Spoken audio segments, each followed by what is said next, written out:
નમસ્કાર દર્શક મિત્રો, હું છું એડવોકેટ સોનલ બારિયા. આપ સર્વનું સ્વાગત છે મારી ચેનલ લીગલ ભવ્યજ્ઞાનમાં. દર્શક મિત્રો, આજે આપણે જાણીશું કે યુસીસી એટલે શું અને તે લાગુ થતા કયા કયા નવા નિયમો લાગુ થશે. તો ચાલો મિત્રો, આજે આપણે તેના વિશેની સંપૂર્ણ માહિતી મેળવીએ. તો દર્શક મિત્રો, આ જે યુસીસી છે તેને સમજતા પહેલા આપણા ભારત દેશની અંદર બીજા કયા પ્રકારના કાયદા છે તેને પહેલા સમજવું એ આવશ્યક છે. તો દર્શક મિત્રો, ભારત દેશની અંદર બે પ્રકારના કાયદા છે, ક્રિમિનલ કાયદા અને સિવિલ કાયદા. જ્યારે ક્રિમિનલની વાત કરીએ તો તેની અંદર ચોરી, લૂંટફાટ, બળાત્કાર, મારપીટ જેવા જે પણ છે તેનો સમાવેશ થાય છે.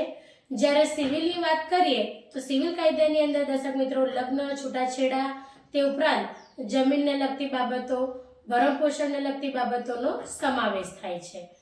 તે સિવાય દર્શક મિત્રો ત્રીજો કાયદો છે પર્સનલ લો, એટલે દરેક જે પણ અલગ અલગ જે ધર્મ છે તેના પોતાના અલગ અલગ પર્સનલ લો છે, તો તેનો પણ સમાવેશ થાય છે. હવે આ જે યુનિફોર્મ સિવિલ કોડ છે તેનું ગુજરાતી થાય છે કે સમાન નાગરિક ધારો, બરાબર છે.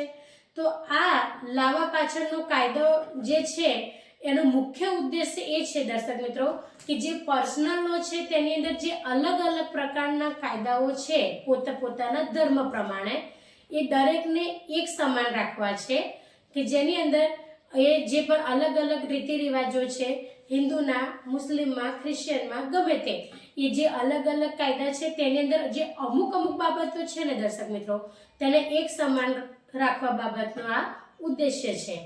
તો ચલો આપણે હવે જાણીએ કે યુનિફોર્મ સિવિલ કોડને અહીંયા જે ગુજરાતની અંદર લાગુ કરવાનો છે તો એ જે લાગુ થશે ત્યારે કયા કયા નિયમો લાગુ થશે. તો દર્શક મિત્રો, હાલમાં ઉત્તરાખંડની અંદર આ જે યુનિફોર્મ સિવિલ કોડ છે તેને લાગુ કરી દેવામાં આવેલો છે. પરંતુ હમણાં 2-3 દિવસ પહેલા આપણા ગુજરાત રાજ્યના જે ભૂપેન્દ્રભાઈ પટેલ જે આપણા મુખ્યમંત્રી છે તેમને એક કમિટીની રચના કરી છે અને દર્શક મિત્રો એ કમિટી એ 45 દિવસની અંદર આખો રિપોર્ટ તૈયાર કરશે અને તે રિપોર્ટ ગુજરાત સરકારને આપશે. ત્યારબાદ એ સરકાર દ્વારા આપણે ત્યાં આગળ પણ આ યુનિફોર્મ સિવિલ કોડ લાગુ થશે, બરાબર છે. આ જે નવો કાયદો છે તે હવે આ જે નવો કાયદો છે તે લાગુ થવાથી કયા કયા નવા નિયમો પણ લાગુ થશે તેના વિશેની પણ આપણે થોડી ચર્ચા કરી લઈએ. તો દર્શક મિત્રો, આ જે કાયદો છે તેની અંદર સૌથી પહેલો નિયમ એ છે કે હવે પછી જે પણ વ્યક્તિ લગ્ન કરશે એટલે લગ્નના 6 મહિનાની અંદર લગ્નનું રજીસ્ટ્રેશન કરાવવું તે ફરજિયાત રહેશે, બરાબર. આ એનો પહેલો નિયમ છે. એ પછી હિન્દુ હોય, મુસ્લિમ હોય કે કોઈ પણ ધર્મ હોય, પણ દરેક ધર્મએ લગ્ન પછી 6 મહિનાની અંદર રજીસ્ટ્રેશન કરાવવું એ ફરજિયાત છે. તેવી જ રીતે બીજો નિયમ એ છે દર્શક મિત્રો કે જ્યારે છૂટાછેડા લે છે તેવા સંજોગો દરમિયાન પણ છૂટાછેડાનું પણ રજીસ્ટ્રેશન કરવું એ ફરજિયાત થઈ જશે. ત્યારબાદ ત્રીજો નિયમ એ છે કે દીકરો અને દીકરીને મિલકતની અંદર એક સમાન અધિકાર આપવો પડશે. અત્યાર સુધીનો કાયદો છે જ મિત્રો, પરંતુ આ કાયદાને આ નવો કાયદો જે છે તેની અંદર પણ સામેલ કરી દેવામાં આવેલો છે. એટલે તમારી જે પણ મિલકત છે તેની અંદર દીકરો અને દીકરીને એક સમાન જ અધિકાર આપવાનો રહેશે. તે ઉપરાંત ચોથો નિયમ એ છે દર્શક મિત્રો કે માતા પિતાને પણ સંપત્તિમાં એટલો જ અધિકાર રહેશે જેટલો દીકરા દીકરીને રહેશે. પાંચમો નિયમ એ છે દર્શક મિત્રો કે અત્યાર સુધી અમુક જે સંપત્તિ હતી એની અંદર વિલ નતા બનાવી શકતા, પરંતુ આ જે યુસીસી નો કાયદો લાગુ થવાથી હવે દર્શક મિત્રો દરેક સંપત્તિની અંદર તમે વસિયતનામું બનાવી શકો છો, બરાબર છે. એટલે અત્યારે થોડા સમય પહેલા જ મેં વિડીયો બનાવ્યો હતો કે કેવા પ્રકારની સંપત્તિ પર તમે વિલ નથી બનાવી શકતા. તો હવે આ જો યુસીસી નો કાયદો લાગુ થશે દર્શક મિત્રો તો તમે દરેક પ્રકારની સંપત્તિમાં વસિયતનામું બનાવી શકશો, બરાબર છે. ત્યારબાદ બીજો કાયદો એ લાગુ થાય છે દર્શક મિત્રો કે તમારે લગ્નની ઉંમર છે એ દીકરીની 18 વર્ષથી ઉપર હોવી જોઈએ, બરાબર. 18 વર્ષ અથવા 18 વર્ષથી ઉપર, 18 વર્ષથી નીચેની ન હોવી જોઈએ. ત્યારબાદ બીજો નિયમ એ છે દર્શક મિત્રો કે જે બહુપત્નીત્વ પ્રથા હતી ખાસ કરીને મુસ્લિમ સમાજની અંદર, તો તેને પર રોક લગાવવામાં આવી છે અને કોઈ પણ ધર્મની અંદર હવે એક પત્નીથી વધારે પત્ની રાખી શકાય નહીં મિત્રો. ત્યાર પછીનો નિયમ છે કે જે દંપતીને દત્તક લેવું હોય બાળક તે તેમના પોતાના ધર્મનું જ લે. બરાબર છે. એટલે કે ઉદાહરણ દ્વારા તમને સમજાવું દર્શક મિત્રો, તે કોઈ હિન્દુ દંપતી છે અને તેમને જ્યારે બાળકનો દત્તક લેવા જાય છે તેવા સંજોગો દરમિયાન તે હિન્દુ બાળક જ હોવું જોઈએ.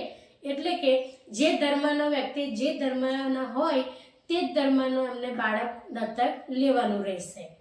ત્યારબાદ હલાલા પ્રથાને નાબૂદ કરવામાં આવે છે.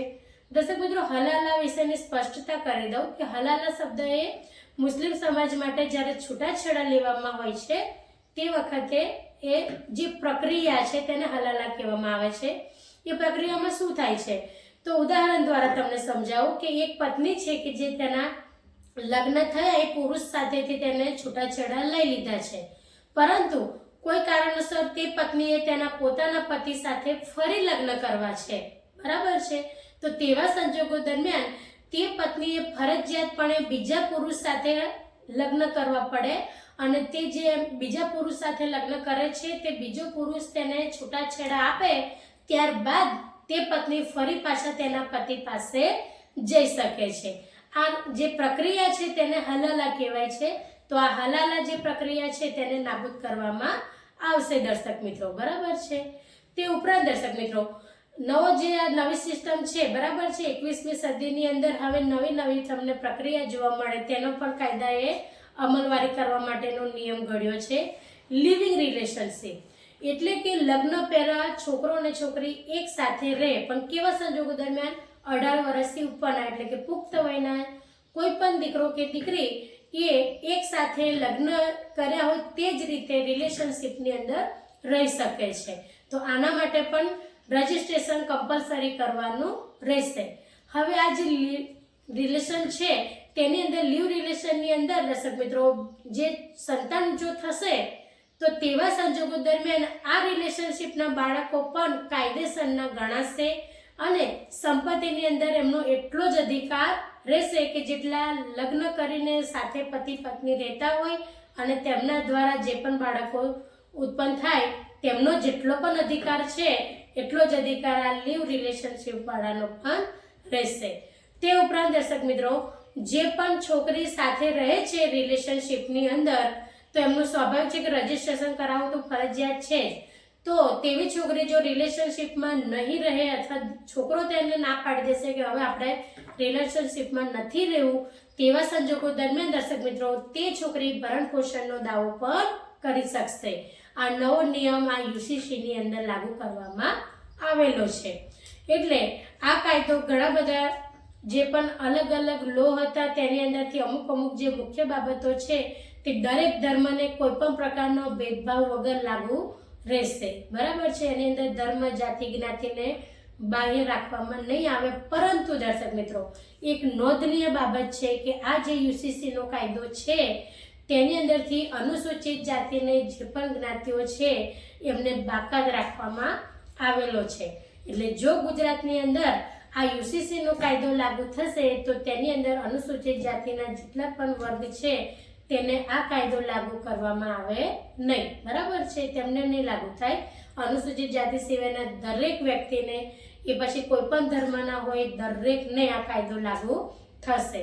આ કાયદાની અંદર ઘણા અલગ બધા નિયમો છે દર્શક મિત્રો, પરંતુ આ જે મુખ્ય બાબતો છે તેને હું તમારી સમક્ષ ચર્ચા સ્વરૂપે રજૂ કરી છે. તો દર્શક મિત્રો વિડીયો કેવો લાગ્યો તેના વિશે કોમેન્ટમાં જરૂરથી જણાવજો. જો તમારો કોઈ પ્રશ્ન હોય તો તેને પણ જરૂરથી જણાવજો. અને દર્શક મિત્રો વિડીયો ગમ્યો હોય તો તેને લાઈક કરજો, શેર કરજો અને ચેનલને સબસ્ક્રાઈબ કરજો. આજના માટે આટલું જ. જય હિન્દ, જય ભારત.